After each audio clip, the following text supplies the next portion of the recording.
السلام عليكم ورحمة الله وبركاته. الحمد لله رب العالمين والصلاة والسلام على أشرف المرسلين وعلى آله وصحبه أجمعين.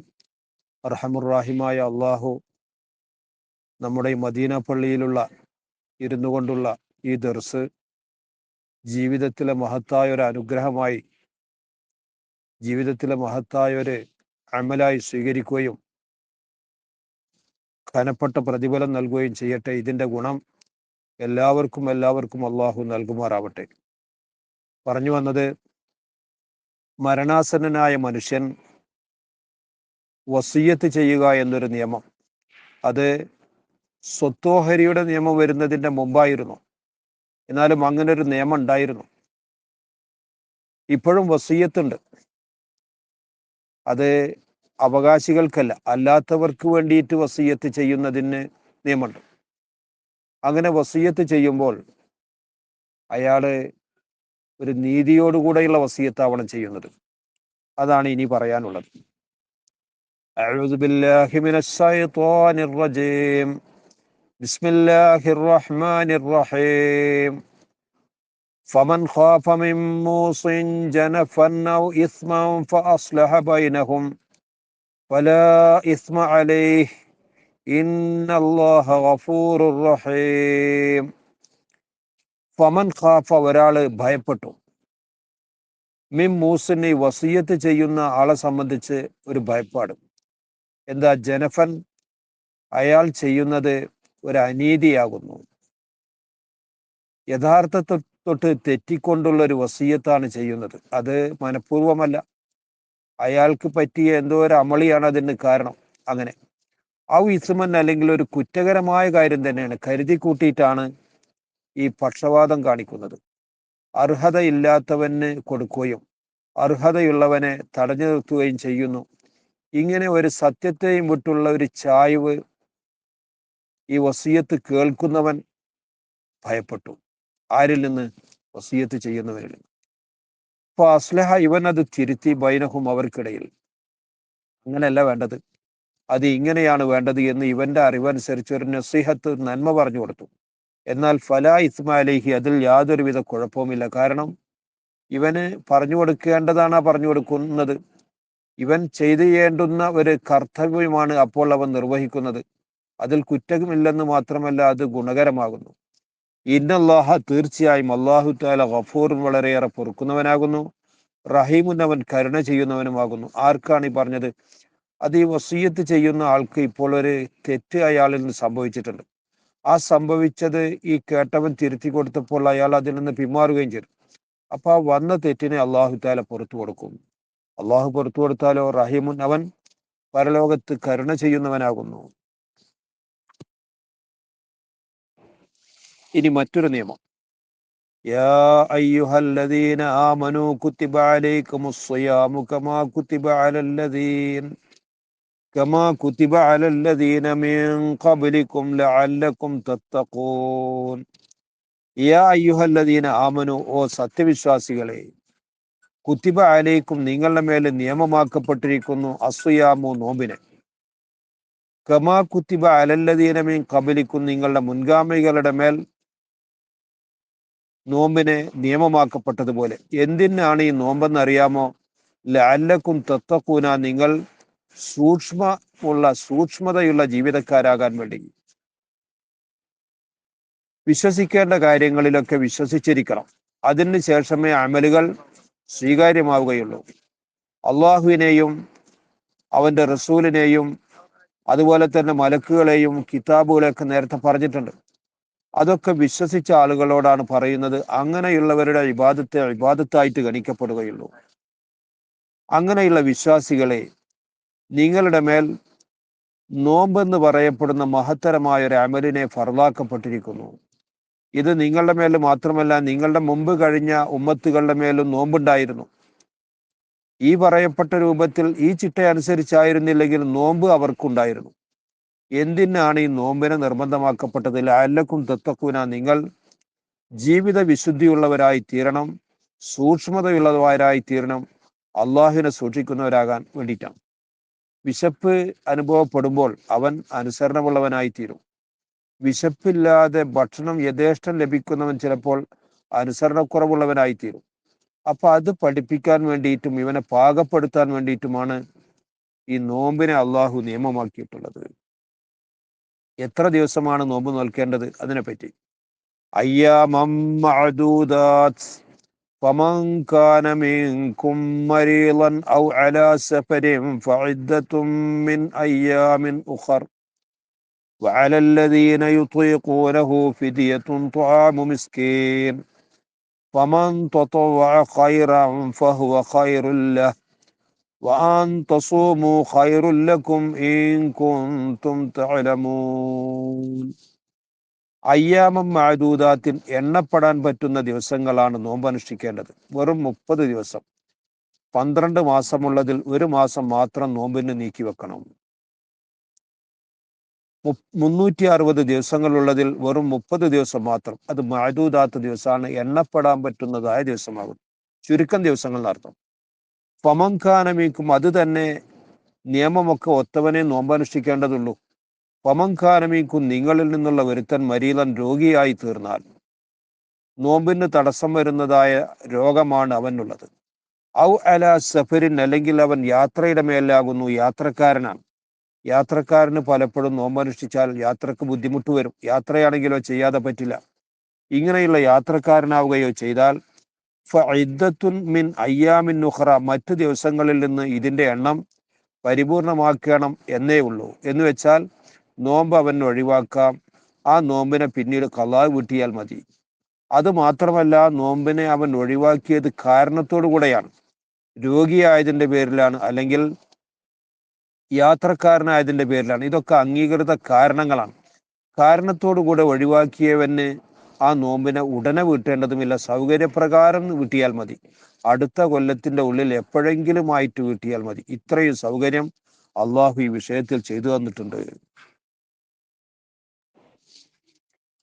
എന്നാൽ വഅലല്ലദീന യുതീഖൂനഹു, നോമ്പ് അവനെ വളരെ ബുദ്ധിമുട്ടിക്കുന്നു. രോഗിയാണ്, നിത്യരോഗിയാണ്, അല്ലെങ്കിൽ വാർദ്ധക്യം ചെന്നവനാണ്. ഇങ്ങനൊക്കെ വരുമ്പോൾ അവന് നോമ്പ് അനുഷ്ഠിക്കൽ വളരെ ബുദ്ധിമുട്ടായി മാറുന്നു. ഇങ്ങനെയുള്ള ആൾക്ക് ഫിദിയ കൊടുക്കേണ്ടതുണ്ട്. അയാൾക്ക് നോമ്പല്ല നിർബന്ധമുള്ളത്, മറിച്ച് ഫിദിയ കൊടുക്കലാണ്. അഥവാ ത്വാമു മിസ്കീനിൻ, ഒരു ദരിദ്രന് ഒരു ദിവസത്തെ ഭക്ഷണം എന്ന് വെച്ചാൽ ഒരു മുദ്ദ് ഭക്ഷ്യവസ്തുവാണ് കൊടുക്കേണ്ടത്. അപ്പൊ അവന് നോമ്പില്ല. ഇപ്പൊ ചുരുക്കത്തിൽ എന്തായി, എല്ലാവിധ തടസ്സങ്ങളും നീങ്ങിയവന് നോമ്പ് അനുഷ്ഠിച്ചേ പറ്റൂ. യാത്രക്കാരൻ, അതുപോലെ തന്നെ രോഗി, ഇവൻ ആ സമയത്ത് നോമ്പ് അനുഷ്ഠിക്കേണ്ടതില്ല. പിന്നീട് സൗകര്യപ്പെടുന്ന സമയത്ത് ചെയ്താൽ മതി.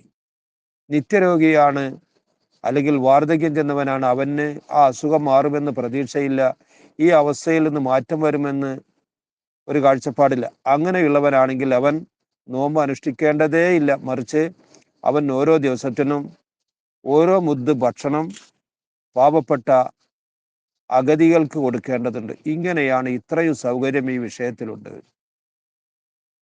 ഒരു മുദ്ദേ കൊടുക്കേണ്ടതുള്ളൂ. ഇനി ഫമൻ തൊത്തവ ഖൈറൻ, ഗുണകരമായ കാര്യമാണല്ലോ ഈ കൊടുക്കുക എന്നുള്ളത്. അതൊരാൾ കൂടുതലാക്കി കൊടുക്കുകയാണെങ്കിലോ, ഒരു 2 മുദ്ദ് കൊടുക്കുകയാണ്, അല്ലെങ്കിൽ അതിനേക്കാൾ കൂടുതൽ കൊടുക്കുകയാണ് എങ്കിൽ ഫഹുവ ഖൈറുൽ ലഹു, അത് അവന് വളരെ ഗുണമാകുന്നു. നല്ല കാര്യങ്ങൾ കൂടുതൽ ചെയ്യല് അത് കൂടുതൽ പ്രതിഫലം കിട്ടാൻ കാരണമാണല്ലോ, അത് അവന് ഗുണമാകുന്നു. വാൻ തസ്വമോ, ഇങ്ങനെ ബുദ്ധിമുട്ടിയിട്ട് ആള് നോമ്പനുഷ്ഠിക്കേണ്ടതില്ല, ഫിദിയ കൊടുത്താൽ മതി എന്ന് പറഞ്ഞല്ലോ. അയാൾക്ക് തന്നെ നോമ്പനുഷ്ഠിക്കാൻ ഏതെങ്കിലും നിലക്ക് സൗകര്യപ്പെട്ടാൽ വാൻ തസ്വമോ, നിങ്ങൾ നോമ്പനുഷ്ഠിക്കൽ ഖൈറുല്ലക്കും, നിങ്ങൾക്ക് ഏറ്റവും ഗുണമാകുന്നു. ഈ കുന്തും താരമൂന, ഇതിന്റെ ഗുണവശം നിങ്ങൾ മനസ്സിലാക്കുന്നുവെങ്കിൽ ഇങ്ങനെയാണ് നിങ്ങൾ ചെയ്യേണ്ടത്. ഇപ്പൊ പറഞ്ഞത് നിത്യരോഗിയാണ്, വാർദ്ധക്യം ചെന്നവനാണ്, അവന് നോമ്പനുഷ്ഠിക്കാൻ സാധ്യമല്ലെങ്കിൽ അവൻ ഫിദിയ കൊടുത്താൽ മതി. ഒരു നോമ്പിന് ഒരു മുദ്ദ് എന്ന നിലക്ക് കൊടുത്താൽ മതി. അങ്ങനെ കൊടുക്കുന്ന ഇവന് തന്നെ കുറച്ച് ബുദ്ധിമുട്ടിയിട്ട് നോമ്പ് അനുഷ്ഠിക്കാൻ പറ്റുന്നുവെങ്കിൽ അത് വളരെ നല്ല കാര്യമാണ്. അതിൽ യാതൊരു സംശയവുമില്ല. അതിന്റെ ഗുണഫലം അനുഭവപ്പെടുന്ന ഒരു ദിവസമുണ്ട്, അന്ന് വലിയ പദവിക്ക് അത് കാരണമാകുന്നു. شهر رمضان الذي أنزل فيه القرآن هدى للناس وبينات من الهدى والفرقان فمن شهد منكم الشهر فليصم ومن كان مريضا أو على سفر فعدة من أيام أخر يريد الله بكم اليسر ولا يريد بكم العسر ولتكملوا العدة ولتكبروا الله على ما هداكم ولعلكم تشكرون. ഷഹ്റു റമളാന, റമളാൻ മാസം, അല്ലദീ ഉൻസില ഫീഹിൽ ഖുർആൻ, അത് ആ മാസത്തിലാണ് ഖുർആനിനെ ഇറക്കപ്പെട്ടത്. അങ്ങനെ ഒരു ബഹുമതി റമളാൻ മാസത്തിനുണ്ട്. അള്ളാഹുവിൻ്റെ ഹബീബായ റസൂലുള്ളാഹിക്ക് ആദ്യത്തെ വഹയ്യ് ലഭിച്ചത്, ഗാർ ഹിറായിൽ വെച്ച് ലഭിച്ചത് റമളാൻ മാസത്തിന്റെ ലൈലത്തുൽ ഖദറിന്റെ ദിവസമായിരുന്നു. ഇന്നാ അൻസൽനാഹു ഫീ ലൈലത്തുൽ ഖദർ, ഖദർ സൂറത്ത് നാം ഓതിയല്ലോ, അതിൽ പറഞ്ഞു. അപ്പോൾ റമളാൻ മാസം എന്നുള്ളത്, അതിലാണ് ഖുർആനിനെ ഇറക്കപ്പെട്ടത്. അപ്പൊ രണ്ട് ബഹുമതി അതിൽ വന്നു. ഒന്ന് നോമ്പിന്റെ മാസമാണ്, മറ്റൊന്ന് ഖുർആനിനെ ഇറക്കപ്പെട്ട മാസമാകുന്നു. ആ മാസത്തിലാണ് ഖുർആനിന്റെ ഇറക്കപ്പെടൽ ആരംഭിച്ചത്. ആ ഖുർആനിന്റെ അവസ്ഥ പറയുകയാണെങ്കിൽ ഹുദല്ലിന്നാസി, അത് ജനങ്ങൾക്ക് വഴികാട്ടിയാകുന്നു, നല്ലത് കാട്ടിക്കൊടുക്കുന്നതാകുന്നു. എത്രയോ ആൾക്കാർ ദുർമാർഗികൾ ഉണ്ടായിരുന്നു, അവരൊക്കെ നല്ല വഴി കാട്ടിക്കൊടുത്ത ഗ്രന്ഥമാണ് പരിശുദ്ധമായ ഖുർആൻ. ബയ്യിനാത്തിൻ മിനൽ ഹുദ, നന്മയിൽ നിന്നുള്ള വ്യക്തമായ തെളിവുകളുമാകുന്നു. വൽ ഫുർഖാനി, യാഥാർത്ഥ്യത്തിന്റെയും നിരർത്ഥകത്തിന്റെയും ഇടയിൽ വേർതിരിക്കുന്നതുമായ. അപ്പോ സത്യത്തിന്റെയും അസത്യത്തിന്റെയും ഇടയിൽ വേർതിരിക്കുന്ന സന്മാർഗത്തിന്റെ വ്യക്തമായ തെളിവുകൾ, ഇതെല്ലാം ഒത്തിണങ്ങിയതാണ് പരിശുദ്ധമായ ഖുർആൻ. ആ ഖുർആനിനെ ഇറക്കപ്പെട്ട മാസമാകുന്നു പരിശുദ്ധമായ റമളാൻ. അതുകൊണ്ട് ഫമൻ ഷഹിദ മിൻകും, നിങ്ങളിൽ നിന്നുള്ള ആരെങ്കിലും ആഗതനായാൽ, അശ്ശഹ്റ, റമളാൻ മാസത്തിൽ, ഫൽ യസുംഹു, ആ മാസത്തിൽ അവൻ നോമ്പനുഷ്ഠിക്കണം. നോമ്പനുഷ്ഠിക്കാൻ പറ്റുന്ന രൂപത്തിൽ അവൻ ഉണ്ടായാൽ അവന് നോമ്പ് നിർബന്ധമാകുന്നു. പ്രായപൂർത്തിയും ബുദ്ധിയും ശുദ്ധിയും ഒക്കെ അതിന് വേണം. വമൻഖാനം മരീലൻ, ഇനി ഒരുത്തൻ രോഗിയായി തീർന്നു, നോമ്പനുഷ്ഠിക്കാനുള്ള വാക്കത്ത് കഴിവവനില്ല. ഔ അല സഫരിൻ, അല്ല അവൻ യാത്രക്കാരനാകുന്നു, യാത്രയുടെ മേലാകുന്നു. ഫഇദ്ദത്തും മിൻ അയ്യാമിൻ ഉഖർ, എന്നാൽ ഈ കണക്കനുസരിച്ച് മറ്റു ദിവസങ്ങളിൽ നോമ്പനുഷ്ഠിച്ചാൽ മതി. ഇത്രയും വിട്ടുവീഴ്ച അള്ളാഹു ഈ വിഷയത്തിൽ ചെയ്യുന്നു. അള്ളാഹുവിന്റെ കരുണയാണത്.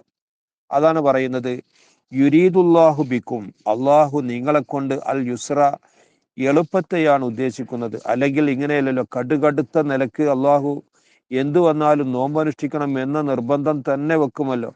ഇത് നോമ്പനുഷ്ഠിക്കാനുള്ള ബുദ്ധിമുട്ടുണ്ട്, എന്താ, രോഗമാണ്, അല്ലെങ്കിൽ യാത്രക്കാരനാണ്, അവന് അള്ളാഹു താല വിട്ടുവീഴ്ച ചെയ്തു. ഇപ്പോൾ അത് ചെയ്യേണ്ടതിൽ നിന്ന് പാസാക്കിയെങ്കിൽ അത് അള്ളാഹു യുസറിനെ, വിശാലതയെ ഉദ്ദേശിച്ചതാണ്, ഞെരുക്കത്തെ ഉദ്ദേശിക്കാതിരുന്നതാകുന്നു.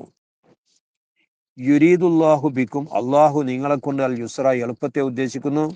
വലാ യുരീദു ബിക്കും, നിങ്ങളെ കൊണ്ട് അവൻ അൽ യുസ്ര, ഞെരുക്കത്തെ ഉദ്ദേശിക്കുന്നില്ല. ഇങ്ങനെ 30 ദിവസത്തെ നോമ്പ് പരിപൂർണമാക്കിയാൽ നിങ്ങൾ വളരെ സ്ഥാനമുള്ളവരായിത്തീരും, അള്ളാഹുവിൻ്റെ അടുക്കൽ പദവിയുള്ളവരായിത്തീരും. കാരണം അള്ളാഹു നിർദ്ദേശിച്ച, കൽപ്പിച്ച ആ കാര്യം നിർവഹിക്കുമ്പോൾ അള്ളാഹുവിലേക്ക് അടുത്തവരായിത്തീരുമല്ലോ. അതിന് പുറമെ വലി തുക്കുമിലുൽ ഇദ്ദത്ത, ആ എണ്ണത്തെ നിങ്ങൾ പരിപൂർണമാക്കുന്നവരാകാൻ വേണ്ടി, വലി തുക്കബിറുല്ലാഹ, അള്ളാഹു തആലാക്ക് നിങ്ങൾ തക്ബീർ ചെല്ലാൻ വേണ്ടി, അലാമ ഹദാക്കും, നിങ്ങളെ അവൻ നേർമാർഗത്തിലാക്കിയതിന്റെ പേരിൽ. 30 ദിവസം പരിപൂർണമായാൽ പിന്നീട് വരുന്നത് യൗമുൽ ഫിത്റാണ്, ലൈലത്തുൽ ഫിത്റാണ്. പെരുന്നാളിന്റെ രാത്രിയിലും പകലിലുമൊക്കെ തക്ബീർ കൊണ്ട് ആഘോഷിക്കണം. വലി തുക്കബിറുല്ലാഹ, അള്ളാഹു തആലാക്ക് നിങ്ങൾ തക്ബീർ ചെല്ലാൻ വേണ്ടിയിട്ടും, അലാമ ഹദാക്കും, നിങ്ങളെ അവൻ ഹിദായത്ത്, സന്മാർഗമാക്കിയതിന്റെ പേരിൽ. അള്ളാഹു നിങ്ങൾക്ക് നല്ല മാർഗമല്ലേ കാണിച്ചു തന്നത്, അവിശ്വാസത്തിൽ നിന്നൊക്കെ രക്ഷപ്പെടുത്തി വിശ്വാസികളായി തീർത്തു. അങ്ങനെ വിശ്വാസികൾക്കുള്ള നോമ്പ് നിങ്ങൾക്ക് നൽകി, ഖുർആൻ നൽകി, നിങ്ങൾക്ക് നല്ല മാർഗങ്ങളൊക്കെ കാണിച്ചു തന്നു. ഹുദയായ ഖുർആൻ നിങ്ങൾക്ക് നല്ല മാർഗം കാണിച്ചു തന്നു. ഫുർഖാനാണ്, സത്യത്തിന്റെയും അസത്യത്തിന്റെയും ഇടയിലുള്ള വേർതിരിവ്. അത് ഇന്നതാണ് സത്യം, ഇന്നതാണ് അസത്യം എന്ന് വേർതിരിച്ച് കാണിച്ചു തരുന്ന ഗ്രന്ഥം നിങ്ങൾക്ക് നൽകി. എന്നിട്ട് ആ നോമ്പ് കാലത്ത് നോമ്പനുഷ്ഠിക്കാൻ പറ്റുന്ന രൂപത്തിൽ നിങ്ങളെ ആക്കി. അതിന് കഴിവില്ലാത്തവരാണെങ്കിൽ അതിൻ്റെ പരിഹാരവും നൽകി. ഇങ്ങനെ അള്ളാഹു നിങ്ങൾക്ക് ചെയ്ത ഹിദായത്തുണ്ടല്ലോ, അത് വളരെ വലുതാണ്. ആ ആക്കിയതായ ഹിദായത്തിന്റെ പേരിൽ അള്ളാഹു താലാക്ക് നിങ്ങൾ തക്ബീർ ചൊല്ലണം. അല്ലാഹു അക്ബർ, അല്ലാഹു അക്ബർ, അല്ലാഹു അക്ബർ, ലാ ഇലാഹ ഇല്ലല്ലാഹു, അല്ലാഹു അക്ബർ, അല്ലാഹു അക്ബർ വലില്ലാഹിൽ ഹംദ്. പെരുന്നാളിന്റെ രാത്രിയിലും പെരുന്നാളിന്റെ പകലിലും അതിന് പ്രത്യേക സമയമുണ്ട്. ആ സമയത്തൊക്കെ ഈ തക്ബീർ ചെല്ലണം. വലഅല്ലക്കും നിങ്ങൾ ആയിത്തീരാൻ വേണ്ടി, തഷ്കുറൂന നന്ദി ചെയ്യുന്നവരാകാൻ വേണ്ടി. അള്ളാഹു ചെയ്ത ഈ അനുഗ്രഹങ്ങൾക്ക്, അള്ളാഹു ചെയ്ത വലിയ അനുഗ്രഹമല്ലേ, ഈ അനുഗ്രഹങ്ങൾക്ക് നിങ്ങൾ നന്ദി രേഖപ്പെടുത്താൻ വേണ്ടിയും. വഇദാ സഅലക ഇബാദി അന്നി ഫഇന്നി ഖരീബ് ഉജീബു ദഅവതദ്ദാഇ ഇദാ ദഅൻ ഫൽയസ്തജീബു ലീ വൽയുഅ്മിനൂ ബി ലഅല്ലഹും യർശുദൂൻ. ചിലര് ഉറക്കെ ദുആ ചെയ്യും, മറ്റു ചിലർ പതുക്കെ ദുആ ചെയ്യും. റസൂലുള്ളാഹിയോട് വന്നിട്ട് ചിലർ പറഞ്ഞു, നബിയെ, ഞങ്ങളുടെ റബ്ബ് ഞങ്ങളോട് അടുത്തവനാണോ? അങ്ങനെ അടുത്തവനാണെങ്കിൽ ഞങ്ങൾ നുനാജിഹി, അവനുമായിട്ട് രഹസ്യ സംഭാഷണം നടത്തിയാൽ മതിയല്ലോ. അതല്ല വിദൂരത്താണോ? അങ്ങനെയാണെങ്കിൽ ഞങ്ങൾ നെജ്ഹറു, ഉറക്കെ ദുആ ചെയ്യേണ്ടതുണ്ടല്ലോ. അള്ളാഹുവിന്റെ റസൂല് അതിന് പറഞ്ഞു കൊടുത്ത മറുപടിയാണ് ഇനി പറയാൻ പോകുന്നത്. വൈദാ സഅലക, നബിയെ തങ്ങളോട് ചോദിച്ചാൽ, ഇബാദി എൻ്റെ അടിമകൾ വന്ന് ചോദിച്ചാൽ, അന്നി എന്നെ സംബന്ധിച്ച് ചോദിച്ചാൽ, ചോദ്യം എന്താണ്? ഞങ്ങളുടെ നാഥൻ അടുത്തവനാണോ അതല്ല വിദൂരത്താണോ എന്നാണ് ചോദ്യം. അങ്ങനെ ചോദിച്ചാൽ പറയേണ്ടത് ഫൈന്നി, തീർച്ചയായും ഞാൻ ഖരീബുൻ, അടുത്തവനാകുന്നു, ഞാൻ അവരോട് അടുത്തവനാകുന്നു. അവർ എത്ര മെല്ലെ ചോദിച്ചാലും, അവർ എത്ര ഉറക്കെ ചോദിച്ചാലും അതൊക്കെ എനിക്ക് കേൾക്കാൻ കഴിയും. ഏത് സ്ഥലത്ത് വെച്ച് ചോദിച്ചാലും ഞാനതറിയും. ഇന്ന സ്ഥലത്ത് പാടുണ്ട്, ഇന്ന സ്ഥലത്ത് അതില്ല. ഏത് സ്ഥലത്ത് വെച്ചും എന്നെ വിളിക്കാം. ഏത് രാത്രിയുടെ കൂരിരുട്ടിലും വിളിക്കാം, ഏത് പകൽ സമയത്തും വിളിക്കാം. മറ്റൊരു നേതാവിനെ പോലെയല്ല. നമുക്ക് നമ്മുടെ ഒരു ഭൗതിക നേതാവിനെ കാണണമെങ്കിൽ അയാൾക്ക് സമയമുണ്ട്. ആ സമയത്ത് മാത്രമേ അയാളെ കാണാൻ പറ്റൂ. അത് തന്നെ കാണണമെങ്കിൽ അയാളുടെ മുമ്പ് കാണേണ്ട പല ആൾക്കാരുണ്ടാവും. അവരൊക്കെ കണ്ടതിന് ശേഷം മാത്രമേ ഇയാളിലേക്ക് എത്തിപ്പെടൂ. എന്നാൽ അള്ളാഹു ആകുന്ന ഈ ലോകത്തിന്റെ സൃഷ്ടാവ് അങ്ങനെയല്ല. അവൻ ഖരീബാകുന്നു, അടുത്തവനാകുന്നു. എവിടെ വെച്ചും അവനെ വിളിക്കാം, വിളിച്ചാലൊക്കെ അവൻ കേൾക്കുന്നവനാകുന്നു. ഉജീബു, ഞാൻ ഉത്തരം നൽകും. ദഅവത്തദ്ദായി, എന്നെ വിളിച്ചവന്റെ വിളിക്ക് ഞാൻ ഉത്തരം നൽകും. ഇദാ ദഅനി, എന്നെ അവൻ വിളിച്ചാൽ. അതിന് സമയ വ്യത്യാസമില്ല, സ്ഥല വ്യത്യാസമില്ല. എവിടെ വെച്ചിട്ടും അവൻ എന്നെ വിളിക്കാം. ഉറക്കെ വിളിക്കാം, പതുക്കെ വിളിക്കാം, രാത്രി പാതിരാവിൽ കൂരിരുട്ട് സമയത്ത് വിളിക്കാം, പ്രഭാതത്തിൽ വിളിക്കാം, നട്ടുച്ച സമയത്ത് വിളിക്കാം. എപ്പോൾ വിളിച്ചാലും ശരി, എന്നെ വിളിച്ചാൽ ഞാൻ അവന് ഉത്തരം നൽകും. അതുകൊണ്ട് വൽ യസ്തജീബു ലി, എനിക്ക് അവർ ഉത്തരം നൽകണം. അള്ളാഹു അവരോട് പറഞ്ഞിട്ടുണ്ടല്ലോ എന്ത്? അവന് ഇബാദത്ത് ചെയ്യാൻ. ആ ഇബാദത്ത് ചെയ്യാൻ വേണ്ടിയിട്ട് അവരോട് ആവശ്യപ്പെട്ടിട്ടുണ്ടെങ്കിൽ ആ ആവശ്യത്തിന് അവർ ഉത്തരം നൽകണം. അത് ചെയ്യാതെ പിന്തിരിഞ്ഞ് നടക്കാൻ പാടില്ല. വൽ യുമിനൂബി, എന്നെ കൊണ്ട് അവർ വിശ്വസിക്കുകയും വേണം. അപ്പൊ ഇതാണ് അവരോട് ആവശ്യപ്പെട്ടുള്ളത്. വിശ്വാസത്തിൽ കളങ്കം ഉണ്ടാകാൻ പാടില്ല. കറകളഞ്ഞ വിശ്വാസമായിരിക്കണം. ഞാൻ ആവശ്യപ്പെട്ട കാര്യങ്ങൾ അവർ നിർവഹിച്ചിരിക്കണം. അപ്പൊ വിശ്വസിക്കണം, എനിക്ക് ഉത്തരം നൽകണം. ഇത് ഞാൻ അവരോട് ആവശ്യപ്പെട്ടതാണ്, അതവർ ചെയ്യണം. വൽ യുമിനൂബി, എന്നെ കൊണ്ട് അവർ വിശ്വസിക്കണം. എന്തിനാണ് വിശ്വസിക്കണം, എനിക്ക് ഉത്തരം ചെയ്യണം എന്നൊക്കെ പറഞ്ഞത്? അത് എനിക്ക് വേണ്ടിയിട്ടല്ല. ലഅല്ലഹും, അവരായിത്തീരാൻ വേണ്ടി. യർശുദൂന, അവർ സന്മാർഗികളായിത്തീരാൻ വേണ്ടി. സന്മാർഗികളായാൽ അതിൻ്റെ ഗുണം അവർക്ക് തന്നെയാണ്. ഈ ലോകത്തും പരലോകത്തും വിജയിക്കാൻ അത് കാരണമാണ്. അതുകൊണ്ട് യാതൊരുവിധ വീഴ്ചയുമില്ലാത്ത രൂപത്തിൽ എൻ്റെ കൽപ്പനയ്ക്ക് അവർ വഴിപ്പെടണം. എന്നെ കൊണ്ട് അവർ വിശ്വസിക്കണം. അങ്ങനെ ചെയ്യുന്നുവെങ്കിൽ അവർക്ക് എന്നെ എവിടെ വെച്ചും വിളിക്കാം, ഏത് സമയത്തും വിളിക്കാം. ഞാൻ വളരെ അടുത്തവനാകുന്നു. അവൻ്റെ ആവശ്യങ്ങൾ ഞാൻ നിറവേറ്റി കൊടുക്കും. ചിലപ്പോൾ നമുക്ക് തോന്നാറുണ്ട്, ഞാൻ പലവട്ടം അവനോട്, അള്ളാഹുവോട് ചോദിച്ചിട്ട് എനിക്ക് എൻ്റെ കാര്യം നടന്നില്ലല്ലോ എന്ന് തോന്നാറുണ്ട്. അവിടെ നാം മനസ്സിലാക്കേണ്ട ഒരു കാര്യം, അള്ളാഹുവിനാണ് ഇവനെപ്പറ്റി ഏറെ അറിയുന്നത്. ഇവന് ഏറെ ആവശ്യമുള്ള സമയത്ത് നൽകലാണ് ഏറ്റവും ഗുണം അവന്. അത് അള്ളാഹു തആല അങ്ങനെ തന്നെ ചെയ്യുന്നു. നാളെ പരലോകത്തെത്തുന്ന ഒരു മനുഷ്യൻ അള്ളാഹുവോട് പറയുന്നു, പടച്ചോനെ, ഞാൻ നിന്നോട് 100 ആവശ്യം നടത്തിയിട്ട് ഒരാവശ്യത്തിന് മാത്രമല്ലേ നീ പരിഗണിച്ചത്, ബാക്കി 99 നീ ഉത്തരം നൽകിയില്ലല്ലോ എന്ന് ഇവൻ വേദനയോടുകൂടി അള്ളാഹുവോട് പറയുന്നു. അള്ളാഹു പറയുന്നു, നിന്റെ എല്ലാ ദുആയും ഞാൻ കേട്ടിട്ടുണ്ട്, എന്നിട്ട് ഞാൻ ഒന്നിന് ഉത്തരം നൽകി, ബാക്കിയുള്ളതിന് നൽകാതിരിക്കാൻ കാരണം അത് നിനക്ക് ഏറ്റവും ആവശ്യം വരുന്ന ദിവസത്തിൽ അത് ഏറ്റവും പരിപൂർണമായ രൂപത്തിൽ നൽകാമെന്ന് തീരുമാനിച്ചത് കൊണ്ടാണ്. അതുകൊണ്ട് നിന്റെ ആ 99-ലെ ഒന്നാമത്തെ പ്രതിഫലം ഇതാ പിടിക്കൂ എന്ന് പറഞ്ഞ് നൽകുന്നു. അത് കിട്ടിയപ്പോൾ അവന് വല്ലാത്ത സന്തോഷം. അങ്ങനെ രണ്ടാമത്തതിൻ്റെ നൽകി, അങ്ങനെ പലതിൻ്റെയും നൽകി, 99ൻ്റെയും നൽകിയപ്പോൾ അവൻ പറയുന്നു, പടച്ചവനെ, ഇഹലോകത്തിൽ വെച്ച് എനിക്ക് എന്തിനെയാ ഒന്നിൻ്റെയും നൽകിയത്, അതും ഇന്ന് തന്നെ നൽകാമായിരുന്നില്ലേ എന്ന്. അപ്പോൾ നമുക്കറിയില്ല അള്ളാഹു ഇപ്പോൾ ഉത്തരം ചെയ്യാതിരിക്കുന്നതിന്, ഉടനെ ഉത്തരം ചെയ്യാതിരിക്കുന്നതിൻ്റെ ഗുണം എന്ത് എന്ന് നമുക്കറിയില്ല എന്ന് മാത്രം. അള്ളാഹു അത് അറിയുന്നത് കൊണ്ട് ഒരുപക്ഷെ അതുവന്നെ ഏറ്റവും ഗുണം പരലോകത്തായതുകൊണ്ട് നീട്ടിവെച്ചതായിരിക്കാം. അർഹമുറാഹിമായ അള്ളാഹു നമ്മുടെ ദുആ ഒക്കെ കബൂല് ചെയ്യുമാറാവട്ടെ. അർഹമുറാഹിമായ അള്ളാഹുവെ, സാധുക്കളായ പാപികളെ ഞങ്ങളെ നീ പരിഹരിക്കണേ തമ്പുരാനെ. ആമീന ആമീന ബിറഹ്മതിക യാ അർഹമർ